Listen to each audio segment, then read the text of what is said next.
when we entered the US market, we had all these headwinds talking about how the role of an agent is going to be disrupted and the importance of an agent in the transaction is going to become less important and agents are going to lose their jobs and all this negativity. And the problem with that is, the people that perpetuate that really fail to understand the role of a real estate agent. The role of a real estate agent is as a relationship builder.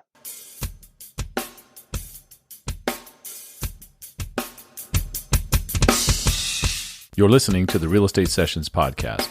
Join us as we get the stories of the leaders in the real estate industry. Hey, everybody. Welcome to episode 228 of the Real Estate Sessions podcast. As always, thank you so much for tuning in. Thank you so much for telling a friend. And today I get to have a little fun. Today I am going halfway around the world. In fact, I'm recording this episode on one day, and the gentleman about to join me is another day ahead. I just think this is crazy cool stuff that we could do this and have these kind of remote interviews. I'm going to be talking to Mark Armstrong. Mark is the CEO and co-founder of Rate My Agent. Unlike many of these other new companies that pop up in our space or companies that have been around for a while, even this name is very straightforward. I can't wait to ask Mark about this, but Rate My Agent is exactly what you think it is. And so let's get going with this. Mark, welcome to the podcast. Thanks, Bill. Great to be here. Rate My Agent. There's no hidden agenda there. It's exactly what we think it is, right? Exactly right. The idea of Rate My Agent was to provide complete transparency across the property market. Certainly in Australia, when we launched the platform, there's a lot of grey in real estate. A lot of grey around how much a property may have sold for, or how many properties an agent is selling, and customer feedback. Which property does that review relate to?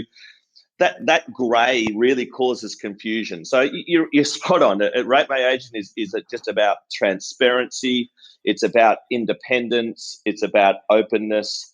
It's not about, and we'll talk about this more as we go through, it's not about competing with agents and trying to get our hands on their commission. It's really about transparency. And really, the aim of Rate My Agent when we started is still the same aim, or it's the philosophy we have. And the philosophy is really simple.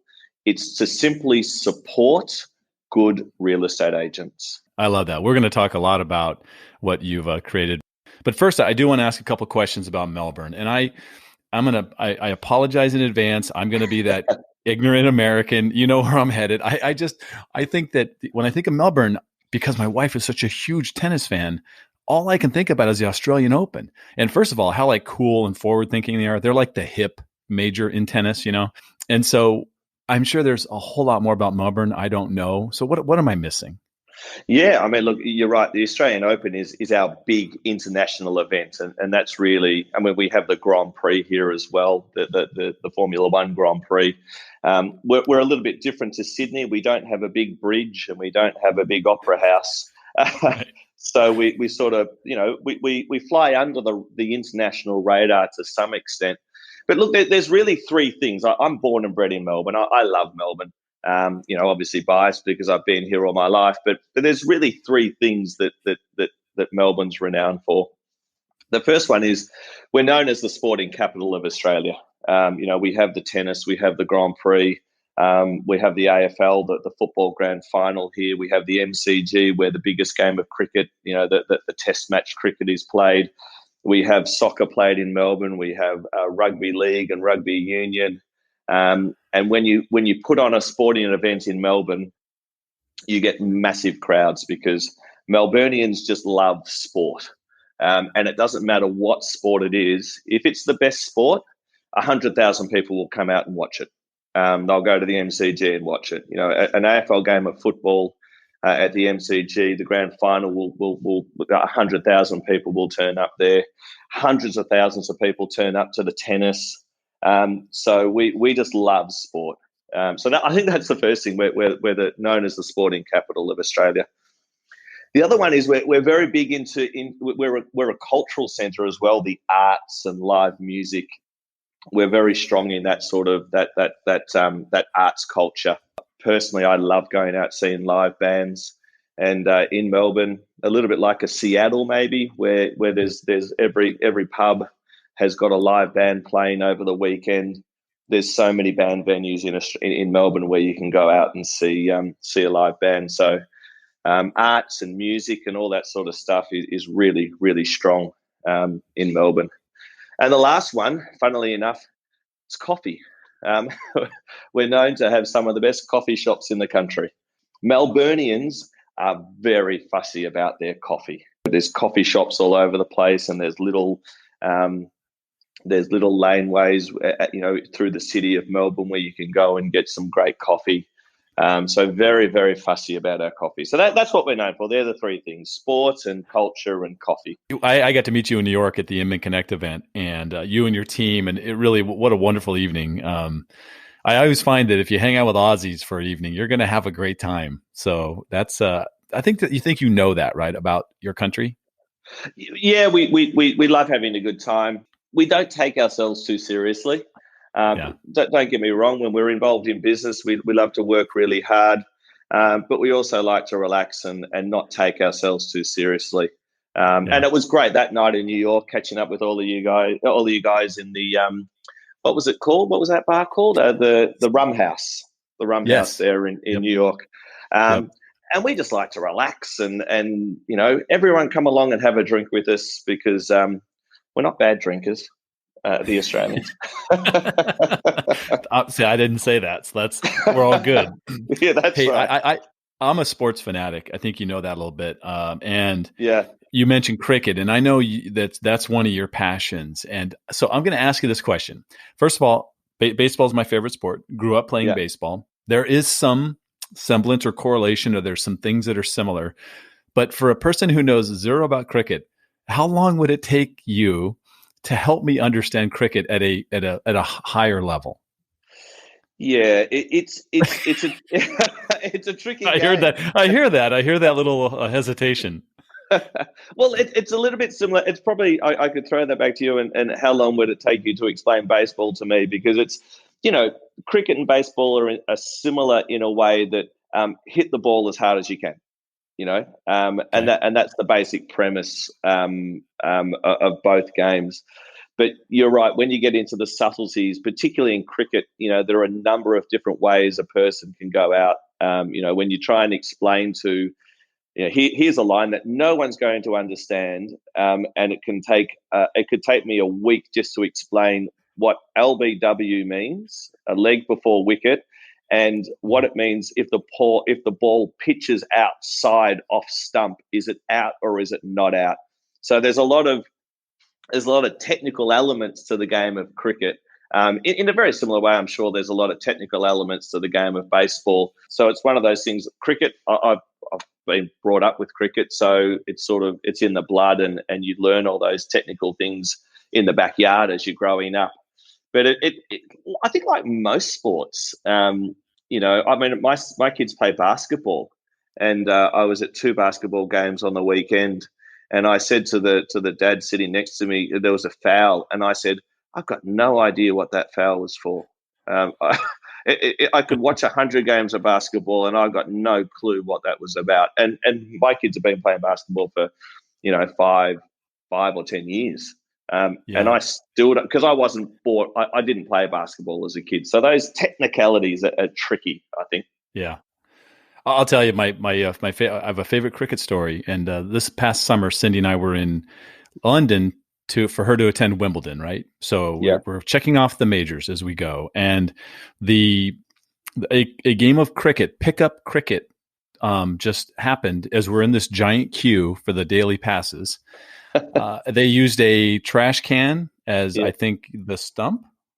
I don't know if that or the okay. No, that's right. And the wicket. The wicket was, I think, an empty 2-liter bottle, and I think they just, the bat, and then they kind of whipped together a ball with some tape, or maybe it was a tennis ball. I don't know what it was, but it was a bunch of adults, and the game kept growing because people would see it, they'd come over, and all of a sudden they're at bat, and it was just, I just went, that is really cool because that's exactly what we would do in the States with our sports. It was awesome. It's amazing. It happens so much on the beach. You'll see a couple of kids who They'll get a boogie board, like a little surfboard, and they'll bury the tail of the board into the sand, and that's the stumps. And they'll grab a tennis ball and a cricket bat, and they'll start playing cricket. And all of a sudden, there's kids coming from everywhere, and there's dads coming from everywhere, and mums are joining in. And a game of cricket where there's a couple of kids who started it can turn into a big game of 20 kids playing cricket, and none of them know each other. They all just waft in and start playing a game of cricket. So it's wonderful to see.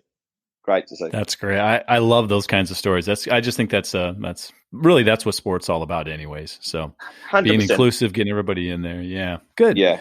Well, let's talk about you growing up. I'm just going to guess. Usually, when I ask this question, it's not, the answer is no, never thought about it. But were you thinking about somewhere doing something in the real estate industry while you just say before you were entered university? No, so I wasn't. I was. I didn't finish high school. Is the first thing. I actually went back. I out of high school, I went out and got a job. I was actually doing sort of audio-visual staging work, setting up for bands and for conferences and doing those sorts of things. I probably at that time I wanted a career in sort of maybe film and television in sort of the behind the scenes. Certainly not in front of the camera, but behind the camera. But at the same, so I left high school and I just went out and started working. From a very young age, I think from the age of 16 or so, I just had this thing about real estate. I loved the idea of looking at property. I didn't make a connection to I wanted to work in real estate. But in Melbourne here, in the inner suburbs of Melbourne, we have a lot of period-style homes, Victorian and Edwardian-style homes. Both of my brothers are builders. My father has always had a sort of a strong interest in real estate. And I remember when I was a kid with Dad, Dad wanted to buy an investment property in Melbourne when I was around 16. And one of my favourite days was getting up. This was before the internet, before we had Zillows and realestate.coms and all those things. We'd get up early. We'd get the newspaper with all the latest listings, a little bit like the MLS, the old MLS books, but for us it was in a newspaper. We'd write, I would be there, I'd write the list down of all the properties I wanted to go and look at and what time they were open for inspection. And Dad and I would literally drive the streets of Melbourne. We'd zigzag across the streets of Melbourne, looking at as many properties as we could.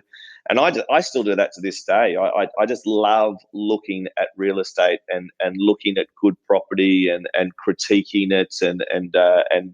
I went out, we bought a whole lot, my brother and I. I actually bought my first investment property when I was 18. And then I bought another one when I was 19. And we built up a little portfolio of property, and I still do that to this day. If I'm driving down the street and I see a house that's open for inspection, I'll stop the car, to the chagrin of my wife, who says, "We're in a hurry. We've got to get so." And I go, "That's all right, Lib. We'll be right. I've got to look at this house. It's really important." It's not important. I'm just curious to see what it looks like and how much it's worth, and I just have that passion for it. And you turned that into a business, correct? Almost like a consulting role, if I have that right.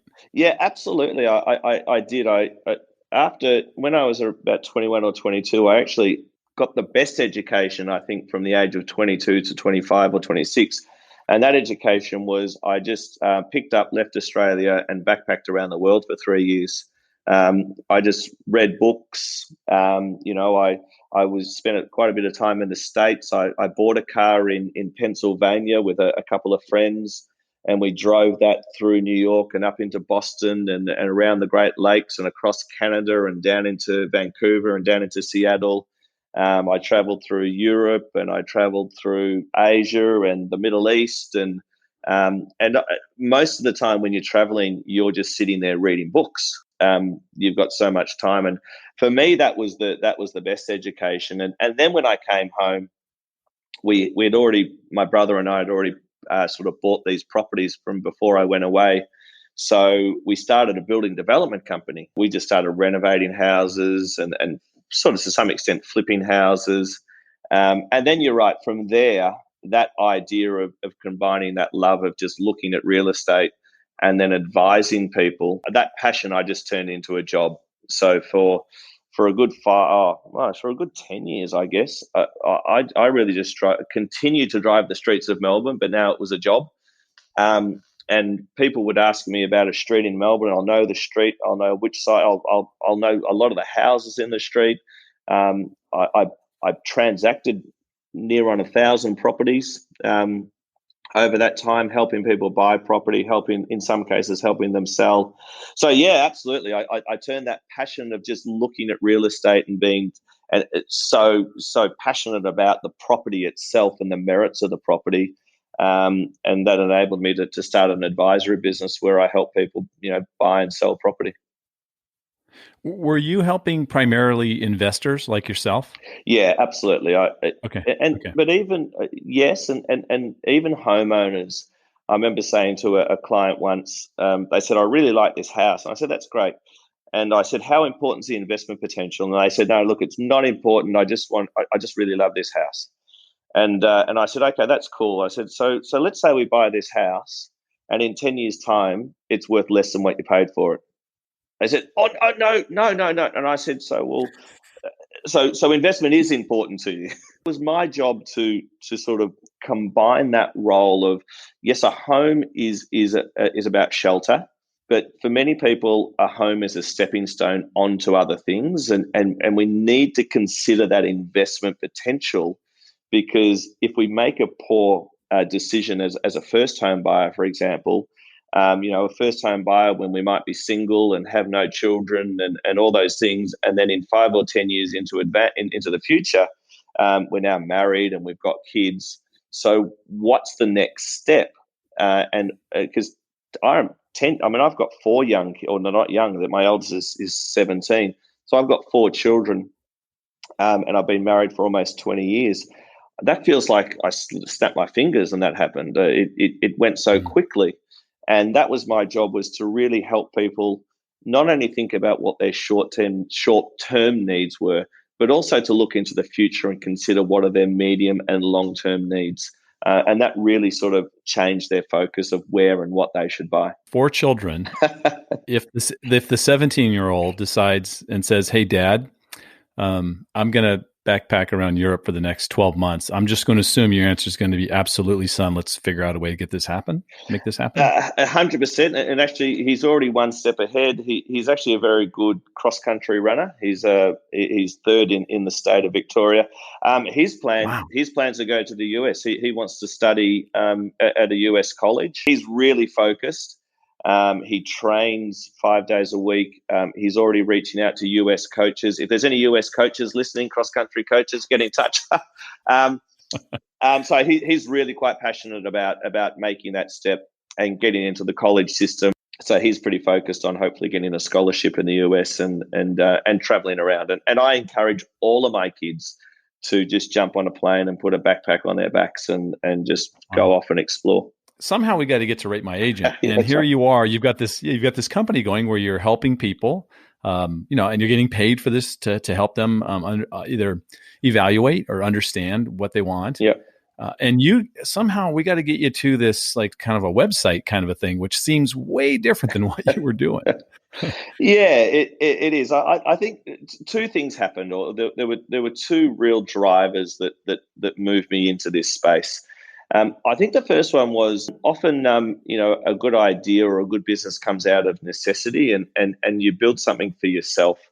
And I spoke earlier about that lack of transparency in the real estate market and trying to find that information. Well, as an advisor, when I was helping someone guide them through the process of selling a property in a market I may not know anything about, I was in the consumer's shoes. I didn't know the best agent to use. I wasn't sure who was the most active in that market. I had no access to customer reviews. When I did read customer reviews on websites like maybe Google or other platforms, I didn't actually know which property those reviews related to. I didn't know when the property sold. So really, Rate My Agent was born because my business partner at the time, Xavier, and I, we wanted transparency across the market. So we started to build a tool that would help ourselves. And so everything we developed was out of our need and our necessity. So that was the first thing, I think that's where great ideas come from, particularly from an entrepreneurial sort of angle.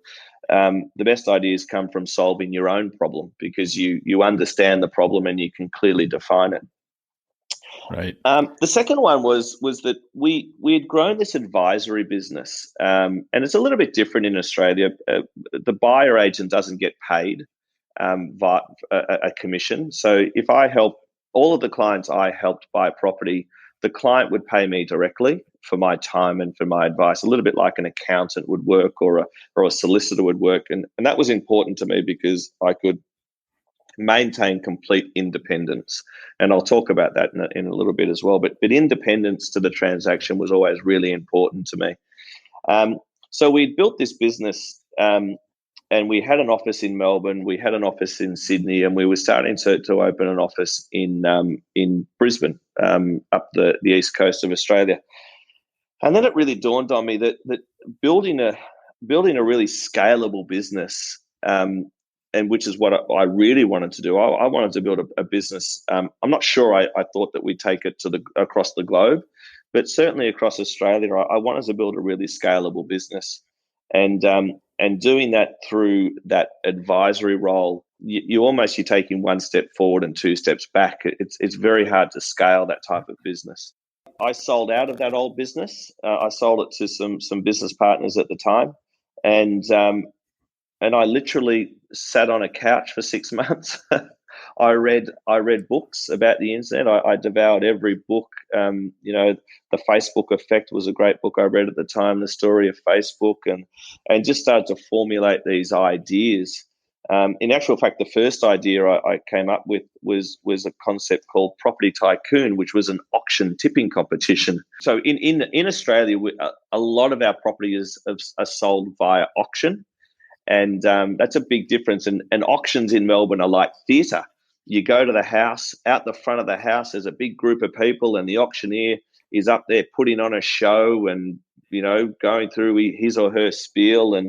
And so we wanted to gamify that. We thought, wow, wouldn't it be interesting to build a platform where you could guess what you think it would sell for? And so it was a little bit like football tipping. You guess which team's going to win the baseball game or the football game or the basketball game. And so we wanted to apply that as a starting point to build what we ultimately wanted to build. We thought that would be a good way to get traction, and so we built that, and it was going pretty well. But then Ed, who's the other founder, Ed Van Roosendaal, who spends a bit of time in the US, he started to collect data for us. And we started to look at the data that we were collecting, and that's when the penny dropped that we actually had so much rich data. We realized that we could now start to rank agents based on the number of properties sold and average sale price and total sales value. So this is a long way to explain what happened, but we shelved Property Tycoon, and literally in the space of a couple of hours, we registered the name Rate My Agent, and we flipped the whole business over, and Rate My Agent was born in June 2014. So let's talk about some of the success you've had. You talked a little bit at the open of the show about what it does, but let's get a little bit more specific. Is this a tool that a consumer goes in and rates agents, as well as data being pulled from actual public records of sales and things? How does all that come together? Yeah, first? so there's two components. First of all, there's, I guess, the factual component. How many properties an agent has sold, and what was the average sale price, and what's the total sales value. This is factual information, and we wanted to collect that first, so then we could show the consumer what was really happening within their market. Because look, I'm a real estate person, and I don't want to say this against real estate agents, because I'm a licensed agent and I passionately support real estate agents. But I also know that every real estate agent walks into a potential listing saying, I'm the best because I sell the most. And the consumer has 3 or 4 agents that walk in that say, I'm the best because I sell the most. And the consumer says, well, I'm confused now. because I'm not sure what that means. So we wanted to clean up that factual information so the consumer could see, okay, what's really going on within my market, and who is selling the most one-bedroom apartments, who is selling the most multi-million-dollar homes, who is selling the most houses as opposed to units. So really starting to provide that clear picture. Obviously, that data is that housed in a public record sort of a place? Because here in the States, we would be looking towards the MLS to get that kind of stuff. Yeah, a bit both. There's a whole lot of publicly available data, and we collected a whole lot of publicly available data. The problem with that in Australia and the US, we're actually going through the same sort of cycle, is that invariably that data is not completely accurate. There's a lag period to it. It can be, it can sometimes be 3 or 4 months out of date. And what happened is a lot of agents would come to us and say, look, really love what you're doing. I really get it. But in this particular suburb or city, you've got me down as I've sold 14 properties in the last 12 months, but I've actually sold 18. How can we fix that? And we said, well, the way to fix that is to integrate with in the US, it's an MLS, which is effectively the same in Australia, although our data warehouses are not industry owned, they're privately owned. And they really combine the CRM and the data warehousing is one platform. The big one in Australia is My Desktop. So they're not location based, like an MLS was really born from location. Our data warehouses are born from the I guess in a sense the quality of the platform that was being offered to the agent. The idea was to legitimize the data, make the data as accurate as possible by importing all the data from those direct sources. So we launched in 2014. In 2015, our biggest problem was keeping up with the amount of data that agents were literally throwing at us through their different systems, through their MLS or their data warehouse platforms, which was a great problem to have because we were the only company in Australia to get that full picture of the market. We were only really the third company in Australia to get that level of depth and that level of information out of the market, because I said before, independence is really important for us. And we were saying to the agents that, look, your profiles and your experience can only look as good as the information that you ultimately provide us. So we've got the platform for you, but you've got to live up to your end of the deal. And they did. And it was a real it was win-win. We're not here to take anything from you and then use it against you. We're to take something from you and use it to your advantage. And that resonated really well. What percentage of agents in Australia are working with you and participating and trying to make sure their profiles are up to date? In terms of our data market share, it's very close to 95%. Right. We get the vast majority of the data. And once you start to get to those levels, is it 96 or 97? I'm not sure the answer to that, but it's almost complete market share there. And let's talk about the consumer experience then. Well, the consumers. So we in Australia there's around about 500,000 properties sold each year. So the Australian market's about 1/10 the size of the US market. If we just look at our unique visitors to our website, we're getting sort of 300,000 or 400,000 just Australian visitors to our website each month.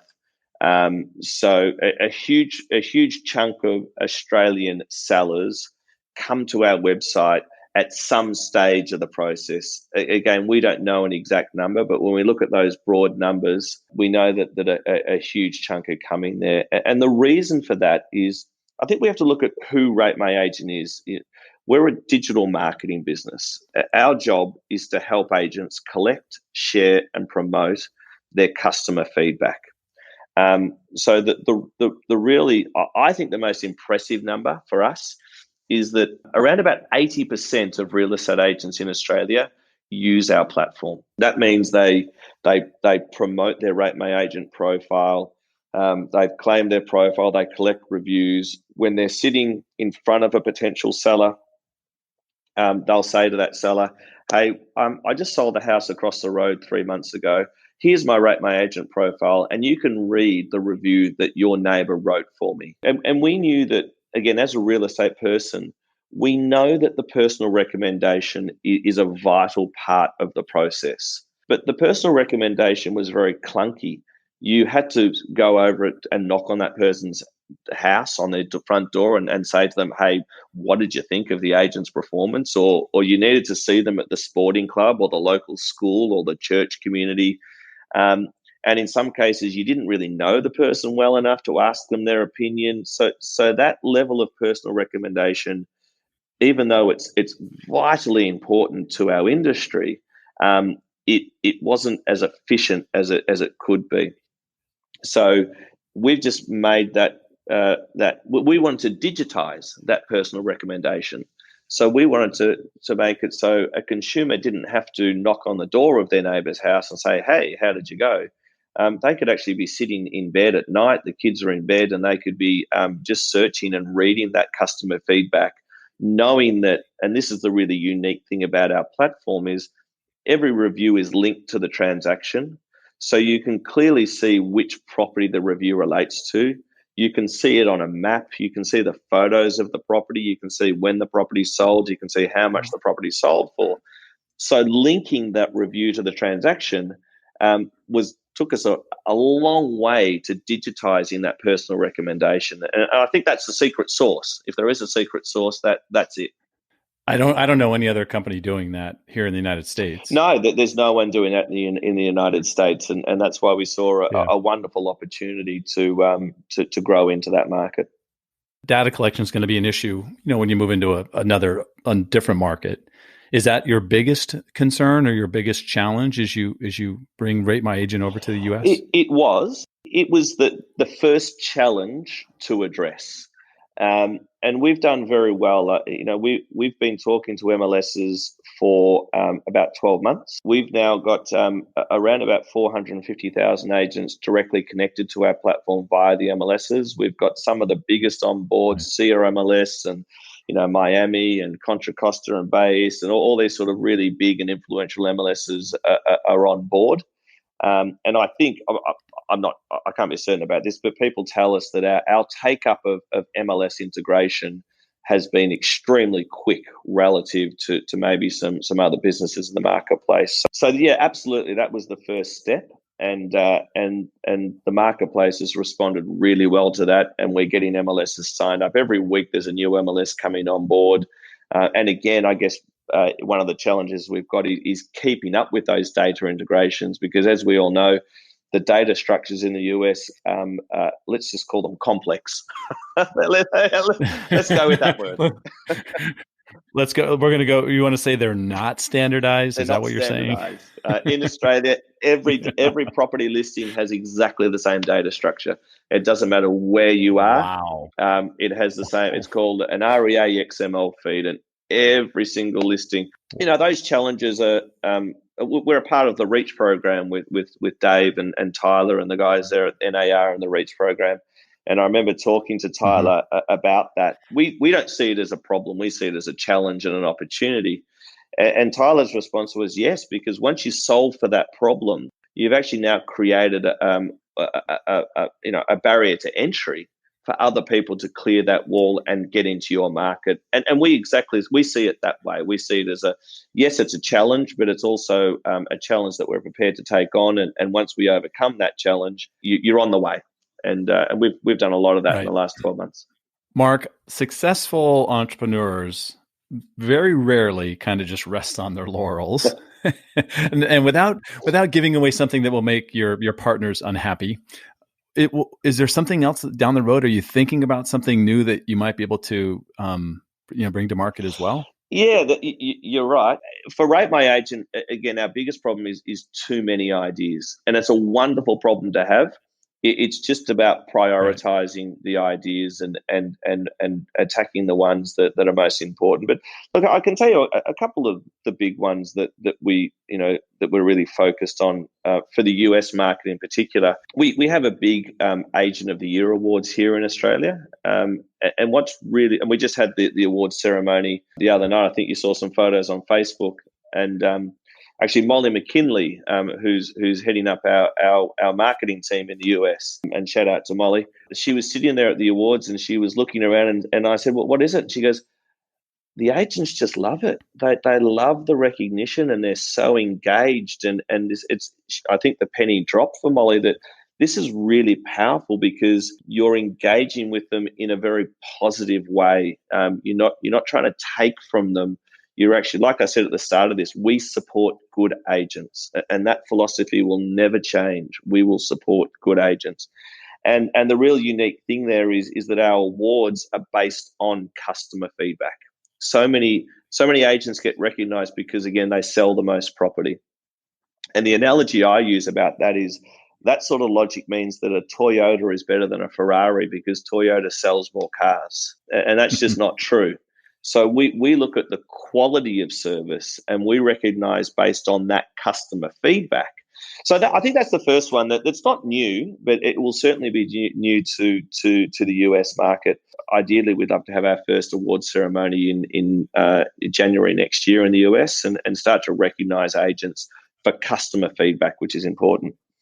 The other one, which is sort of new that we don't talk about a lot, but we do see how the data set can be used for a whole range of things. When we look at real estate, there's a whole lot of other people that actually leverage off that real estate transaction. Mortgage brokers is a prime one. And we don't actually see a platform in the market that really supports good mortgage brokers in the same way that we're trying to support good real estate agents. But the transaction that they work off is actually the same transaction. So we see an opportunity in the mortgage broking space, and if anyone's listening and wants to talk to us about that, we'd love to talk. I'm always plugging it away, Bill. I'm sorry about that. Totally okay. No, this is fascinating because this is brand new. Like, if I'm an agent listening to this episode and I want to participate, I want to be a part of it, my MLS has to participate first. Is that correct? We do collect information in the public domain, but it's certainly okay. If there's agents listening who really want to start this process, the best way to start is the right way, and that's an integration with the MLS. Then the data's clean, and the agent doesn't have to spend time cleaning the data. It just makes it much more efficient. And also, when the agents transact a property, in Australia, our system automatically sends out a review request to the person that they transacted with. So the agent doesn't have to remember to do that. They know they want to get a review. We believe that an agent's job is to list and sell property on the sell side of the transaction. It's not to manage social media platforms. It's not to manage review platforms. Those things can be automated. There's a really big thing that we're going to see in the US in the coming weeks. And that's the concept, and you've heard this, Bill, but maybe not everyone has it, is the idea of an undisruptible agent. And I think that's really the key. When we entered the US market, we had all these headwinds talking about how the role of an agent is going to be disrupted, and the importance of an agent in the transaction is going to become less important, and agents are going to lose their jobs, and all this negativity. And the problem with that is, the people that perpetuate that really fail to understand the role of a real estate agent. The role of a real estate agent is as a relationship builder. Technology does not create relationships. It accelerates them. It can accelerate the relationship, but it doesn't create the relationship. And the analogy I use is Facebook didn't create friendships. Without Facebook, we still had and will always have friendships. So without technology, the real estate industry always has and always will have relationships. But what technology can accelerate is things like those social media integrations and automating review requests, and those transaction things are things that technology can accelerate. But to be a truly undisruptible agent, to really to fight through this period and to come out on top, it's those relationships that make an agent undisruptible. So that's one of the really big things we're going to be talking about in the US. We launched, and I think you were a part of our Undisruptible campaign, Bill, and there's a whole lot of people who are a part of that. And we really want to change the narrative. The narrative at the moment is a very negative narrative. It's about what is going to disrupt you. What do you need to be scared of? And that's not healthy. Being scared of something and being worried about something doesn't help anyone. So we want to change the narrative and say, well, what are the things that you should embrace? What makes you undisruptible? What are the things that you can do to actually eliminate that noise of disruption? We will never waver from that philosophy of supporting good agents. And the Undisruptible campaign is a part of that.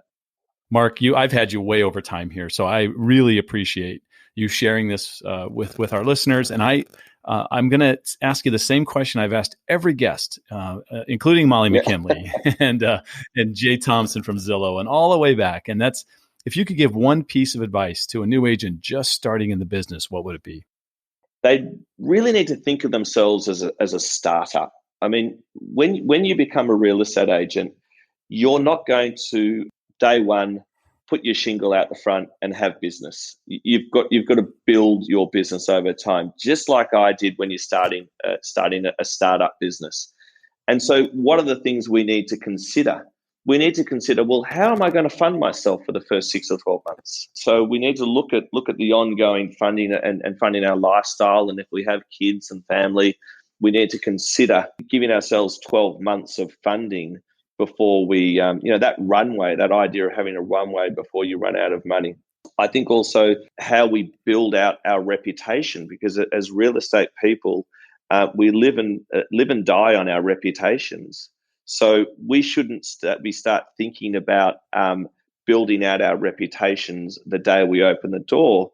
We might be in another career, and as we're transitioning across, let's use that 6 months before we actually, maybe resign from our last job and make that step into being a full-time agent. Let's start looking at our reputation. And reputations come from a whole lot of sources. It's Rate My Agent, has a focus on that reputation you have with a buyer or a seller.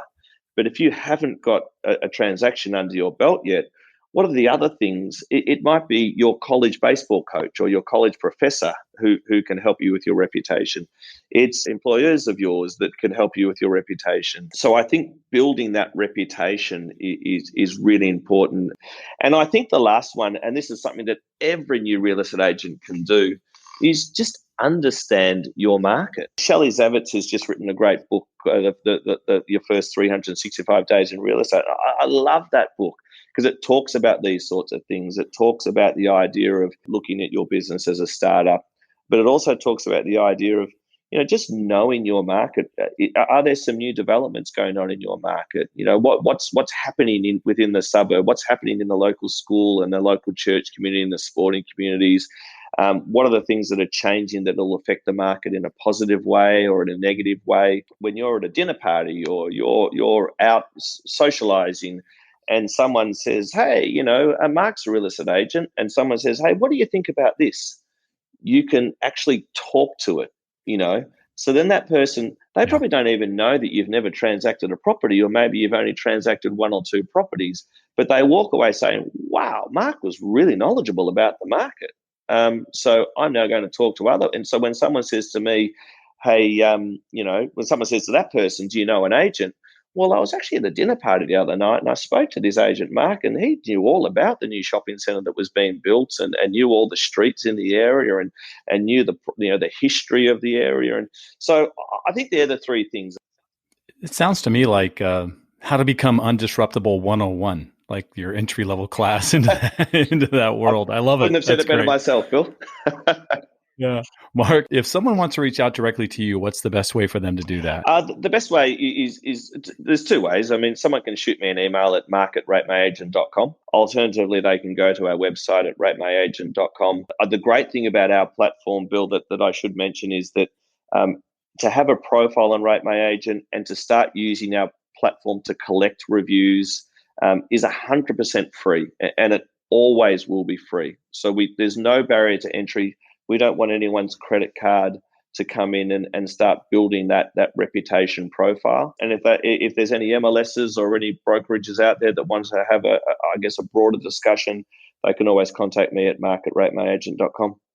Mark, I can't thank you enough for your time today. This really is very cool. It's going to be fun to watch it grow. And I'll be really honest with you, the fact that you had this uptake happening so fast at the MLSs and we'll call it, say, in maybe near record percentages, that's really critical because a lot of MLSs offer a lot of things. And to stand out amongst all that noise, congratulations to you and your team for that. Just fantastic. Thank you so much, Bill. It means a lot. Thank you for listening to the Real Estate Sessions podcast. To leave a review or rating, go to ratethispodcast.com/RE sessions. You can also subscribe to the podcast at your favorite podcast listening app. Finally, you can go to therealestatesessions.com and subscribe to our email newsletter and be notified whenever a new episode is released.